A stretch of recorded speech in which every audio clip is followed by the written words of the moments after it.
और क्षार यानी एसिड और बेस, इनका आज हम टेस्ट लगाएंगे। और जो टेस्ट है वो 3 चीजों के माध्यम से परीक्षण करेंगे। पहला तो ये फिनोप्थलीन है, इस फिनोप्थलीन के द्वारा अम्ल और क्षार का परीक्षण करेंगे। दूसरा जो टेस्ट लगाएंगे हम, ये हल्दी यानी टर्मेरिक, इसके माध्यम से अम्ल और क्षार का परीक्षण करेंगे। और तीसरा जो टेस्ट लगाएंगे, अम्ल क्षार का परीक्षण करेंगे, इन लिटमस पेपर के द्वारा करेंगे। तो सबसे पहला जो परीक्षण है हम वो इन लिटमस पेपर के माध्यम से करते हैं। जैसा कि आपको मालूम है कि लिटमस पेपर 2 तरह के होते हैं, एक ब्लू कलर का लिटमस पेपर है और एक होता है रेड कलर का लिटमस पेपर। ये ब्लू कलर का लिटमस पेपर है, ये ब्लू कलर का दिख रहा है, ये ब्लू कलर का लिटमस पेपर है, ब्लू कलर का है। और दूसरा जो रहता है, दूसरा लिटमस पेपर रहता है वो रेड कलर का होता है। ये रेड कलर का लिटमस पेपर है, इसके अंदर ही डले हैं, ये रेड कलर का लिटमस पेपर है, ये रेड कलर का है, ये ब्लू कलर का। 2 तरह के लिटमस पेपर हैं, इनके द्वारा हम सबसे पहले परीक्षण करते हैं। तो सबसे पहले ये 3 टेस्ट ट्यूब के अंदर 3 अननोन सॉल्यूशन दिए हैं, हमें मालूम नहीं है ये तीनों सॉल्यूशन। ये ऐसा है, एक जैसे दिख रहे हैं, ये भी एक जैसा है, ये भी तीनों, और ये भी इस तरह से। तो यहाँ हम देख रहे हैं कि 3 जो सॉल्यूशन है, ये 3 सॉल्यूशन है, ये तीनों सॉल्यूशन एक जैसे दिखाई दे रहे हैं, कोई खास इन 3 सॉल्यूशन में अंतर नहीं है। अब ये हमें बताएगा लिटमस पेपर, लिटमस पेपर बताएगा कि इसमें कौन सा अम्ल है और कौन सा क्षार है। तो ये लिटमस पेपर लिया ब्लू कलर का, इससे ही एक ही लिटमस पेपर से टेस्ट किया जा सकता है कि एसिड बेस। और यहाँ 3 चीजें हैं, इसमें एक में हो सकता है अम्ल हो, एक में हो सकता है क्षार हो और एक में पानी हो। तो देखते हैं किसमें क्या है। सबसे पहले ये देखा और इसके अंदर हम इसको देखते हैं, इसके अंदर डुबा के देखते हैं क्या होता है। लिटमस पेपर को हमने इसके अंदर डाल के देखा तो हम देख रहे हैं कि कोई चेंज शायद इसमें दिखाई नहीं दे रहा है, जैसा था वैसा ही है, कोई अंतर नहीं आया। यानी इसका मतलब है कि ये ना तो अम्ल है और ना क्षार है। दूसरा हम देखते हैं, इस सॉल्यूशन में मिला के देखते हैं क्या होता है।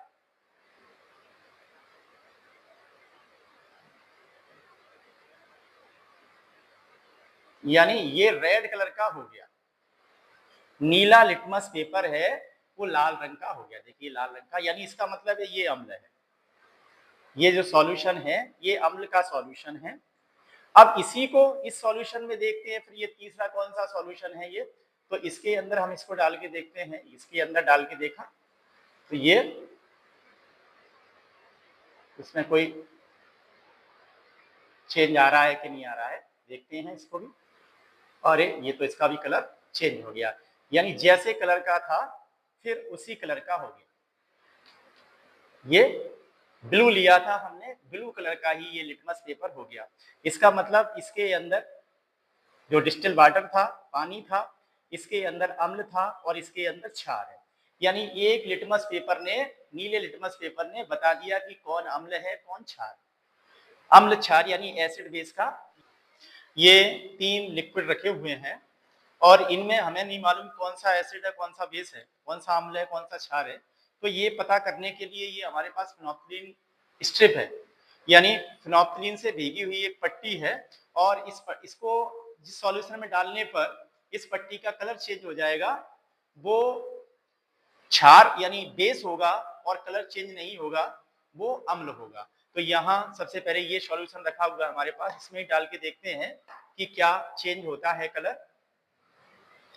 हाँ, ये इसका कलर चेंज हो गया, यानी ये जो सॉल्यूशन है हमारा वो सॉल्यूशन है क्षार, यानी बेस है ये जो व्हाइट रंग की जो फिनोप्थलीन स्ट्रिप थी वो बिल्कुल पिंक कलर की हो चुकी है, ये पिंक कलर की हो चुकी है।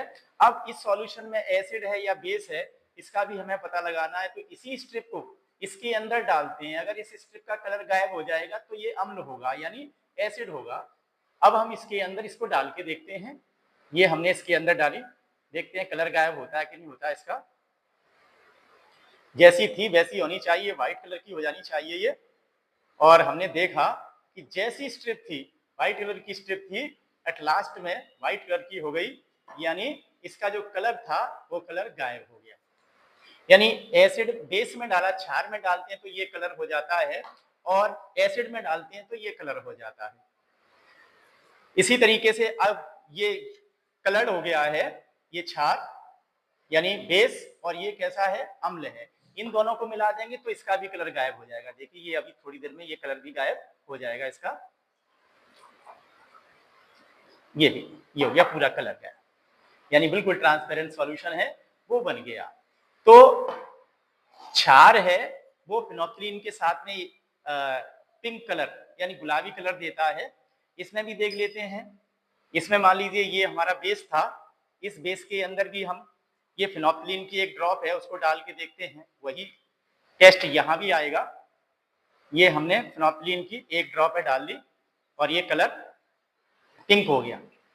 और इसके अंदर ये इसमें हमने टेस्ट किया तो एसिड रखा था, एसिड को इसके अंदर डालेंगे तो ये कलर गायब हो गया, ये कलर गायब हो गया।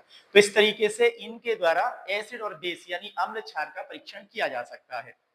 अगला हम लेते हैं, ये थोड़ी सी हल्दी ले लेते हैं और हल्दी का एक सॉल्यूशन यानी इसके अंदर जो कॉनिकल फ्लास्क है इसमें लेकर के हम थोड़ा सा हल्दी का सॉल्यूशन बना लेते हैं।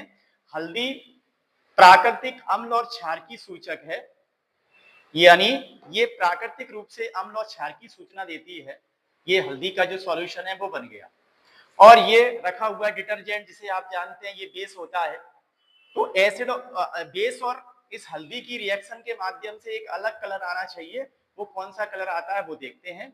ये हम इसमें दोनों में मिक्स करते हैं, ये हमने मिलाया, तो जैसे ही मिलाया तो हमारे पास एक अलग ही कलर आ गया। गहरे लाल रंग का जो कलर है वो कलर हमारे पास आ जाता है। ये इस तरह से ये कलर है, ये कलर हमारे पास आ गया। अब नींबू के अंदर अम्ल होता है, नींबू जो है ये नींबू है, इस नींबू के अंदर अम्ल होता है, सिट्रिक अम्ल होता है। और ये टेस्ट भी हम लगा चुके हैं, यहाँ इसके माध्यम से भी बता सकते हैं, लिटमस के द्वारा भी बता सकते हैं। इस नींबू के अंदर इसको डुबोएंगे तो ये देखो अम्ल होता है, ये बता दिया इसने।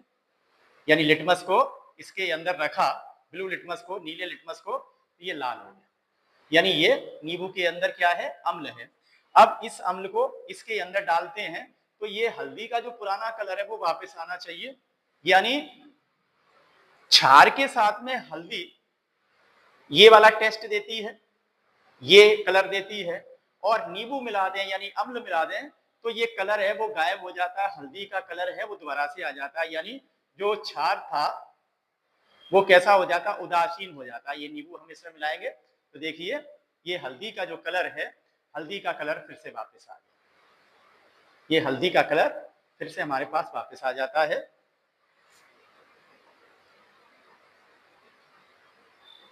तो ये इन तीन के माध्यम से हम अम्ल क्षार का पता लगा सकते हैं, शुद्ध जल का पता लगा सकते हैं।